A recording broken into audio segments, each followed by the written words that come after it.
Shalom saudara-saudari yang dikasihi di dalam Yesus Kristus. Pada saat ini kita akan membaca kebenaran firman Tuhan bersama-sama di dalam Kitab Perjanjian Lama. Kitab Perjanjian Lama di kitab Yeskiel pasal yang ke-37 ayat 1 hingga sampai ayat yang ke-9. Kita baca sampai ke ayat yang ke-9 saja. Mari kita baca bersama-sama ayat 1. Lalu kekuasaan Tuhan meliputi aku, dan Ia membawa aku keluar dengan perantaraan Roh-Nya dan menempatkan aku di tengah-tengah lembah. Dan lembah ini penuh dengan tulang-tulang. Ia membawa aku melihat tulang-tulang itu berkeliling-keliling dan sungguh amat banyak bertaburan di lembah itu. Lihat, tulang-tulang itu amat kering. Lalu Ia berfirman kepadaku, "Hai anak manusia, dapatkah tulang-tulang ini dihidupkan kembali?" Aku menjawab, "Ya Tuhan Allah, Engkaulah yang mengetahui."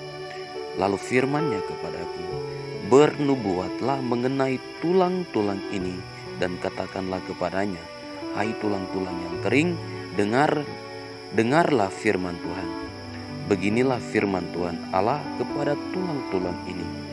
Aku memberi nafas hidup di dalammu supaya kamu hidup kembali. Aku akan memberi urat-urat padamu dan menumbuhkan daging padamu. Aku akan menutupi kamu dengan kulit dan memberikan kamu nafas hidup supaya kamu hidup kembali, dan kamu akan mengetahui bahwa Akulah Tuhan." Lalu aku bernubuat seperti diperintahkan kepadaku, dan segera sesudah aku bernubuat, kedengaranlah suara, sungguh suatu suara berderak-derak, dan tulang-tulang itu bertemu satu sama lain.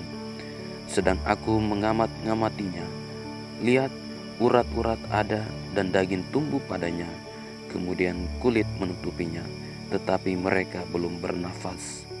Maka firman-Nya kepadaku, "Bernubuatlah kepada nafas hidup itu, bernubuatlah, hai anak manusia, dan katakanlah kepada nafas hidup itu, beginilah firman Tuhan Allah, hai nafas hidup, datanglah dari keempat penjuru angin, dan berembuslah ke dalam orang-orang yang terbunuh ini, supaya mereka hidup kembali."